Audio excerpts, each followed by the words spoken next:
بسم الله الرحمن الرحيم عن عمر بن الخطاب رضي الله تعالى عنه قال قال رسول الله صلى الله تعالى عليه وسلم إنما يلبس الحرير في الدنيا من لا خلاق له في الآخرة رواہ البخاری۔ نبی کریم صلی اللہ علیہ وسلم نے ارشاد فرمایا، دنیا میں تو ریشم وہی مرد پہنے گا جس کا آخرت میں کوئی حصہ نہ ہو۔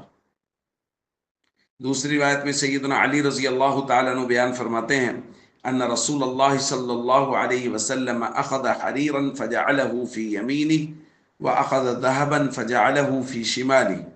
نبی کریم صلی اللہ علیہ وسلم نے ریشم کو دائیں ہاتھ میں اور سونے کو بائیں ہاتھ میں پکڑا، ثم قال، پھر فرمایا، ان هذین حرام علی ذکور امتی، یہ دونوں چیزیں میری امت کے مردوں پر حرام ہیں، حل لاناثہم، اور میری امت کی عورتوں کے لیے حلال ہیں۔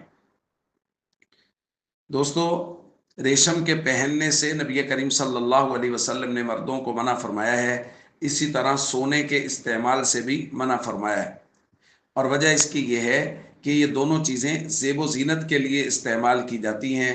ریشم زیب و زینت کے لیے پہنا جاتا ہے اور سونا زیب و زینت کے لیے استعمال کیا جاتا ہے، اور زیب و زینت عورتوں کے کرنے کی چیز ہے۔ مرد ان کو سادگی کا حکم دیا گیا ہے اور اپنے آپ کو مضبوط بنانے کا حکم دیا گیا ہے تاکہ بوقت ضرورت میدان کارزار میں اتر سکیں، بوقت ضرورت جہاد کے لیے جا سکیں۔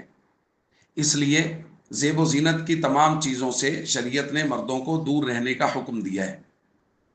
ہم سب کو چاہیے شریعت مطہرہ کے مزاج کے مطابق زندگی گزارنے کی کوشش کریں اور سادگی اختیار کریں۔ خاص طور پہ مردوں کے لیے حکم ہے کہ وہ سادگی اختیار کریں اور زیب و زینت کے تمام اسباب سے دور رہنے کی کوشش کریں۔ السلام علیکم ورحمۃ اللہ وبرکاتہ۔